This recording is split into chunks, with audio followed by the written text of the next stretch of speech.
Yo, what's going on, guys? Mush back at it with another video. Got some pretty interesting notes to cover in this video. Quite a few notable victories for Steam and PC gaming as a whole in a vacuum, and I seem to say that term a lot because it's important to, when I talk about these things, you might look at a game like Grounded, or you might look at a game like Earth Defense Force 6 and be like, this isn't that big of a deal, these games aren't that notable. However, this happening in the first place and just accessibility getting better and offering native support, no account linking is always a great thing, and I feel like it's a step in the right direction. Maybe a perceived small step in the right direction, but a step nonetheless. And as far as Japan and PC gaming goes, the market size has tripled in the last 4 years. We'll talk that at the end of this video because the relevance of Japanese games on PC when I was getting into PC gaming was really one of the things that made me not appreciate a lot of the benefits of PC gaming a lot, and really made me gravitate towards consoles even more for a long time because of the lack of Japanese titles.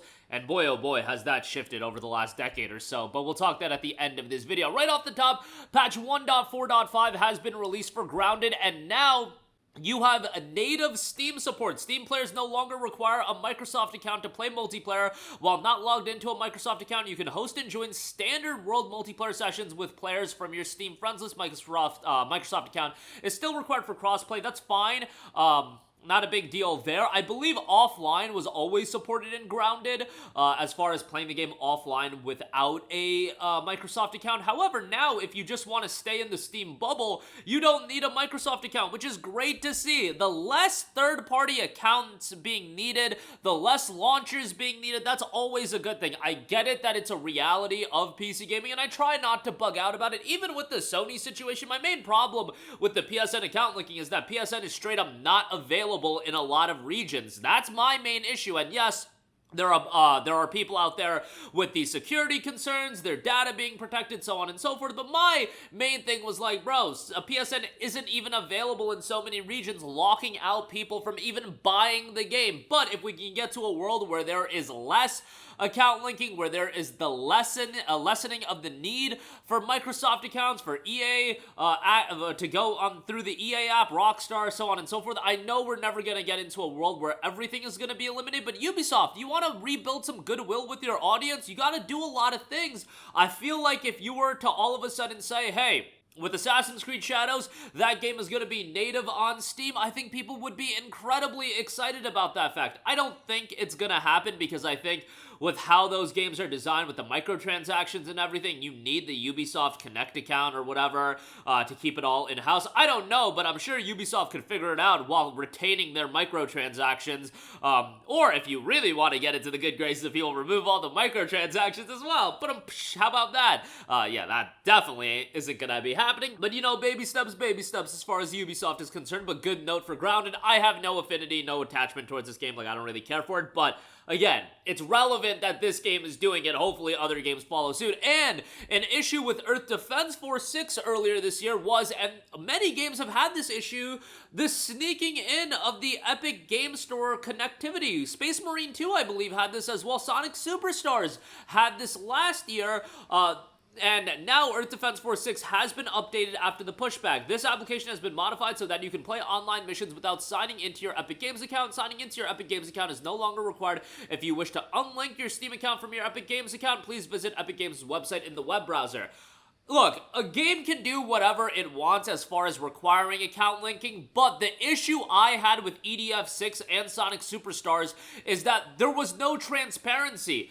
You should let the consumer know that, hey, this game requires Epic Game Store account linking. Something like this should be absolutely clarified before people spend their money and are just blindsided with connectivity and Epic Game Store account linking, or Epic Games account linking, I should say, being a necessary component. You can say that this is a small component, however, it's relevant to a lot of people, and transparency is the best, especially just knowing that this is an element of the game that is required. It would have alleviated so much pushback if you were just clarified that, hey, this game requires Epic Games account linking. I don't think people would have bugged out about that. The fact is, it was released without any clarification, without any transparency. That's the biggest issue, but best scenario did transpire here where that element of the game has just been completely pulled, so that is super exciting, and hopefully, more games at the very least will be transparent if they do require Epic Games account linking, and better yet, it would just be best if games were able to keep it in-house on Steam. I think people would just appreciate that a lot more, but we'll see how that goes. Lastly, some exciting news coming out of Tokyo Game Show. Japan's PC gaming market size triples in the last 4 years. Japan's PC gaming industry continues to grow. Just before Tokyo Game Show 2024 started last week, Japan's Computer Entertainment Suppliers Association shared data showing how rapidly the sector in this country has been expanding. According to CESA, Japan's PC gaming market almost tripled in size from 2019 to 2023, reaching US $1.6 billion last year.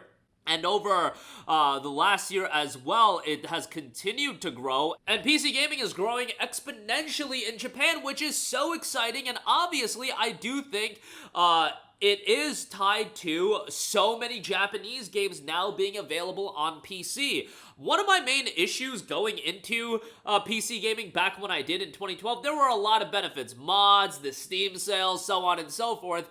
But PC gaming had always lacked from a Japanese game rollout. There were so many major franchises just missing. Final Fantasy 13 wasn't on PC when I got into PC gaming. Did come out about 2 years after I got into PC gaming, and I was super excited for that. Just seeing Final Fantasy 13 on Steam, I was like, man, this is awesome. The Tales of franchise didn't have a significant representation on PC, and then you had Tales of Zestria come out on PC, even though that game was kinda not great, let's just put it that way. Tales of just coming to PC was great. And then now you see so many publishers come to PC. The games are available day one on PC. Legend of Heroes killing it on PC. Ys killing it on PC. The Tales titles killing it on PC. Final Fantasy games regularly on PC. Final Fantasy 16 available on PC a year after the PlayStation 5 release. Nowhere to be found on Xbox. Now, the one final step that we gotta get, Square Enix, drop this timed exclusivity nonsense, get these games day one on PC, FF7 Rebirth, Final Fantasy 16, if those were day one on PC, I really do believe those games would have done a lot better, maybe not to the expectation level they set, but realize when you take that bag of money from Sony, you are also hindering the potential ceiling of these franchises, and you're seeing that PC gaming has become a significant audience for people to check out these games. I know Final Fantasy 16 isn't crushing it, but that's also an incredibly mixed received Final Fantasy game, and I think it would have done way different if it dropped day one on PC, and I still see the game doing fairly well, and all that revenue, you're getting it digitally, you're selling these games through Steam. Yeah, Steam takes their cut, but that's a lot of revenue when you're cutting out, printing of physical discs and everything like that. There's a lot of money to be made, and hopefully, a lot of people start realizing that, but man, over the last decade plus, 12 years, when I got into PC gaming, there were a lot of franchises just not on PC from the Japanese publisher standpoint. You even got like smaller scale games like, not necessarily smaller scale, but Vanquish, the Sonic games, Bayonetta. These games are all available on PC. Metal Gear Solid 5, day one on PC. Metal Gear Solid Delta Snake Eater. Silent Hill, you see the dialogue with that. All of these major Japanese IPs are now available on PC, and that's a great element. A lot of those franchises were missing, and as far as the franchises that are missing these days on PC, it's very few and far between. Rockstar does what they do. You'll have titles like Stellar Blade getting a delayed release, and that's Sony being Sony, signing an exclusivity deal, but man, the fact that Xbox games are day one on PC, the fact that PlayStation games are coming delayed on PC, the fact that you've got all of these JRPG franchises, the landscape is so much different than what it was 12 years ago, and I still thought the landscape was a pretty positive outlook 12 years ago. Now, it's just so much better, and again, I know a lot of you guys will call me a weeb, and you're not into the weeb games, but a lot of people are, and that's what made a lot of people gravitate towards PlayStation for the weeb titles, the single-player JRPG, so on and so forth. Now, PC really does have a lot of that, And it's just great to see, and I think that has been a big reason for PC gaming growing in Japan. But that'll do it for me. Again, interesting notes as far as Grounded and Earth Defense Force. I consider this a big victory, a step in the right direction. A lot of, I don't even want to say work to be done, because I don't know how much work is actually going to be done in that direction, given, you know, a lot of companies just going to require their account linking, but at least it is a step in the direction I'd like to see them take. And Japan's PC gaming market size has tripled in the last 4 years. A big reason for that, I do believe, is the influx of Japanese publishers dropping their games on PC. Even if it's delayed, at least they're dropping them on PC. Square Enix, just come on. Get your games day one on PC. I think that would do you a lot of good at this stage, and I think there's a lot of people that want to check out these games right away on PC. But that's going to do it for me. Let me know all of your thoughts in the comments section down below. As always, guys, thanks for watching, and I will catch you guys in the next one. Peace out. Hey, what's going on, guys? Mush here again. Hope you enjoyed the video. As you guys might know, YouTube's notification system is sometimes a little bit wonky, even if you're subscribed to the channel. Maybe you're not abundantly aware that I uploaded a video. To remedy that situation, make sure you hit the bell notification button. This way, whenever I upload a new video, and I try to upload as consistently as possible, you will be notified directly of the upload, and you can watch it as soon as it goes live. I would really appreciate it if you guys hit that button so you can stay up to date with all of the content I'm posting. But as always, guys, thanks for watching, and I'll catch you guys in the next one. Peace out.